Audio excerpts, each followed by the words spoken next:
Hello, welcome to Dungeon Rose Podcast. I'm your host, Justin.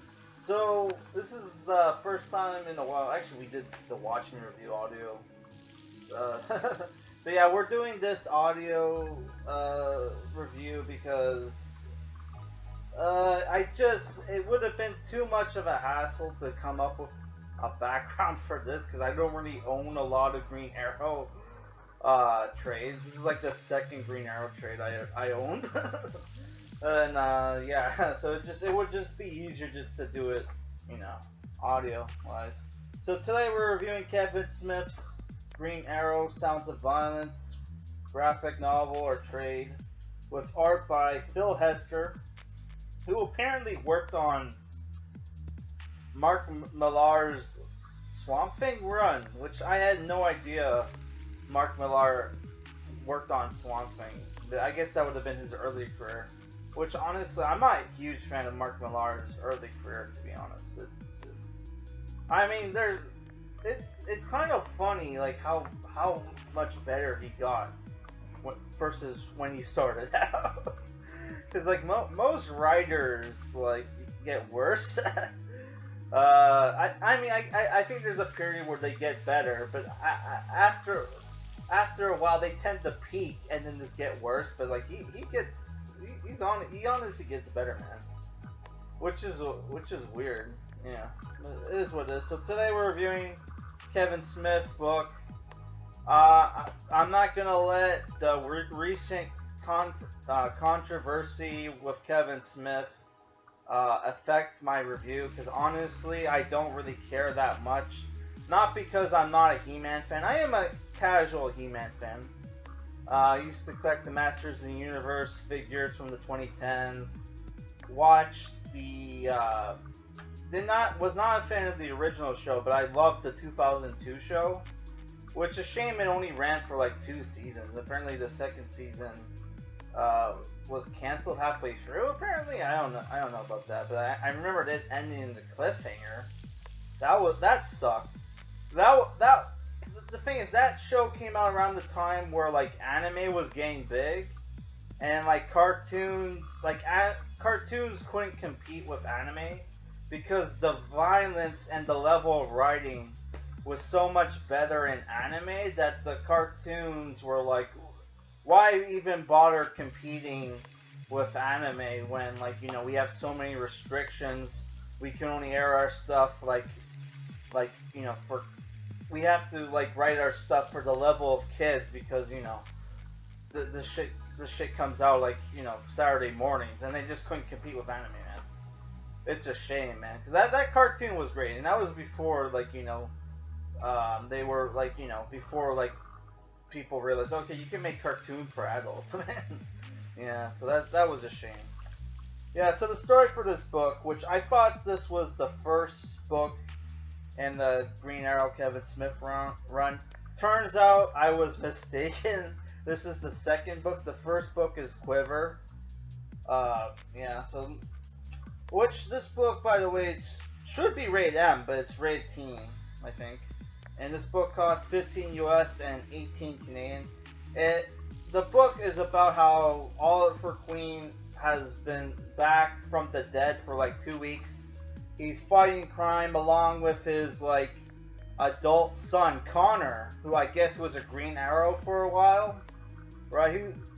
And they have this girl living with Oliver Queen, who her name is Mia. She was a teenage hooker that I guess Oliver Queen saved. And there's a scene where she's having a dream and she's making out with Oliver Queen, which I thought was creepy, but it was a dream sequence, right?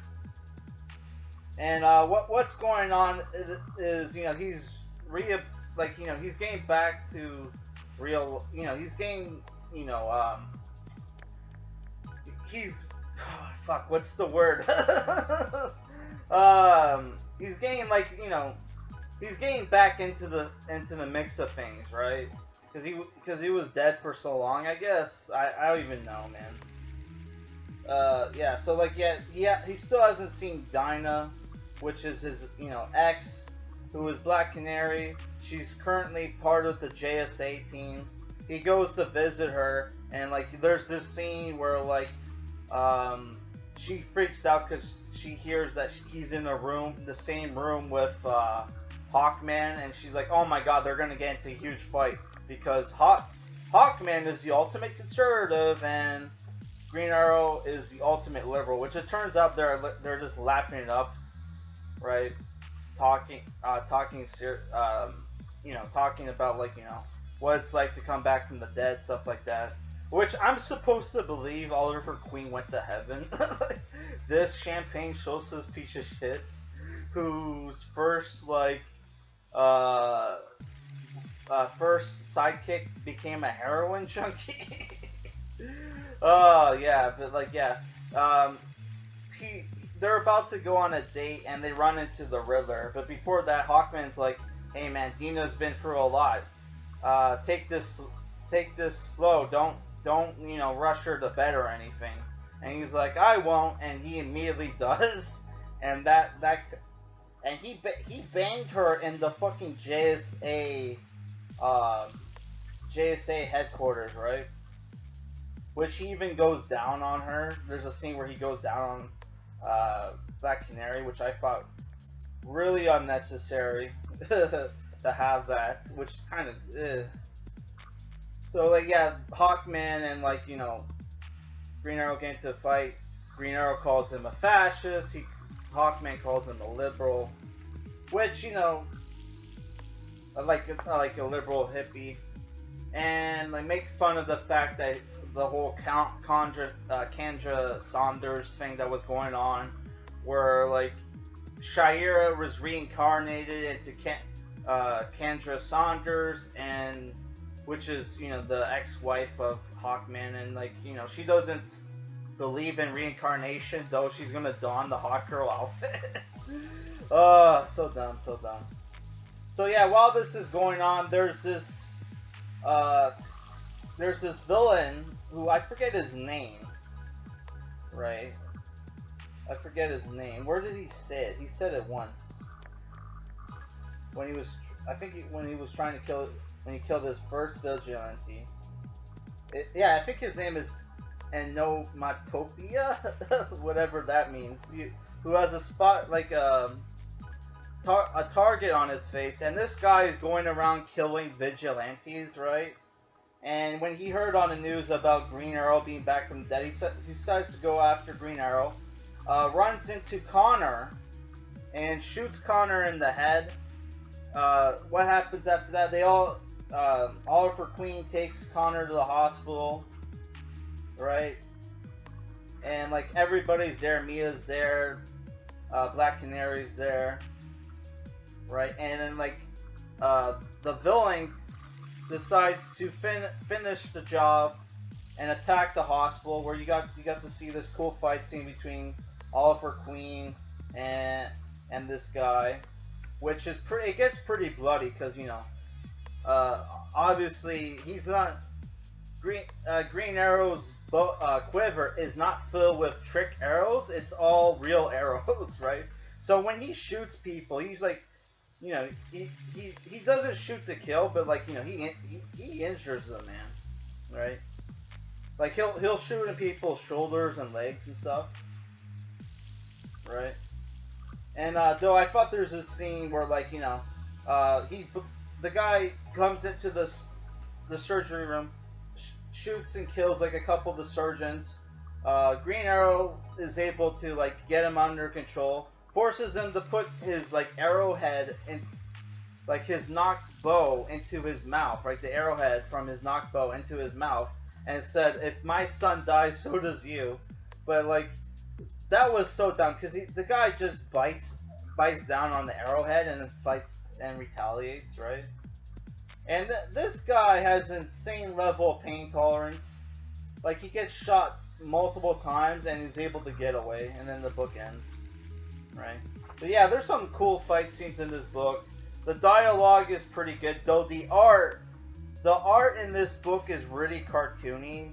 It kind of reminds me of Bruce Timm. It's a thing where this art style would work for like a cartoon, but for a comic book, it it kind of sucks. And then there's the thing where like the Star Girl is in this comic book, right? And she looks just like Mia, even has the same hairstyle as Mia. So I thought that was Mia. So I'm like, wait a second, is Star Girl and Mia the same person? Like what the? I was confused as fuck because I forgot like Star Girl's real name. But no, it's just that he drew them to look a lot alike, right? So I don't know. I thought that was dumb. When did this come out? Oh yeah, this came out in 2003. Yeah.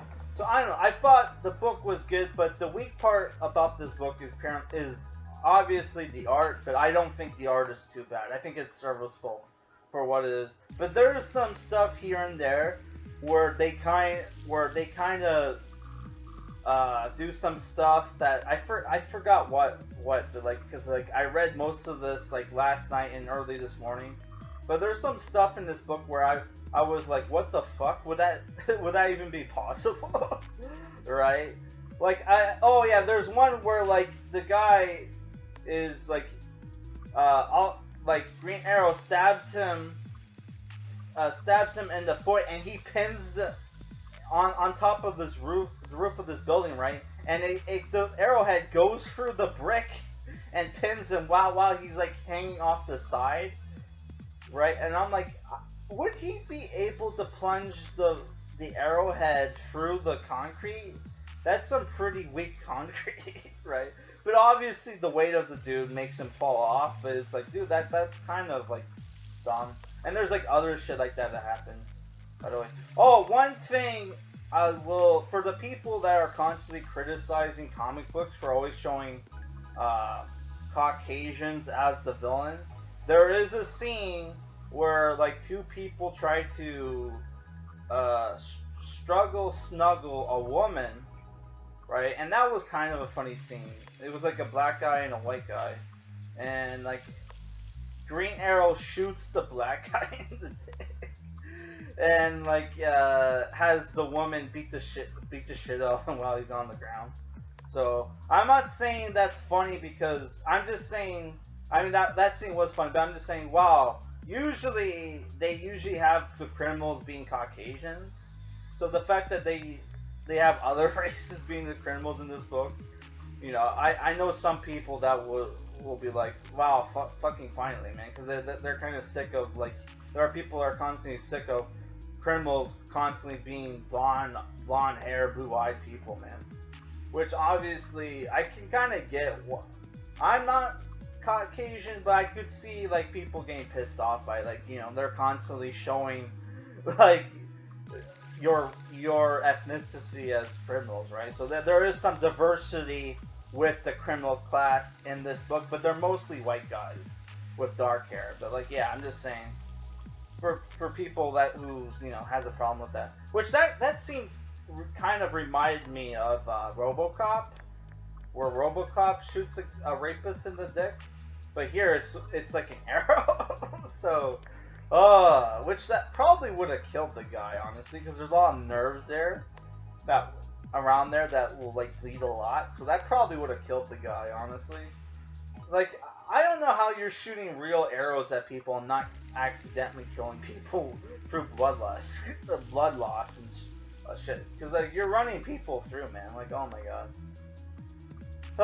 I don't know, cause like the one you had like Ralph's son from like Sopranos who got shot in the shoulder with a toy arrow and like almost died. So it's like with the arrowheads that Green Arrow uses, it's like, holy shit, man. He should most of these criminals probably should be dead from the arrows he's shooting into them, right? But whatever. Overall, I enjoyed the book, and I'm giving it a 7 out of 10. I might try to get Quiver. I don't know, man. Oh, that's it for this review. Later.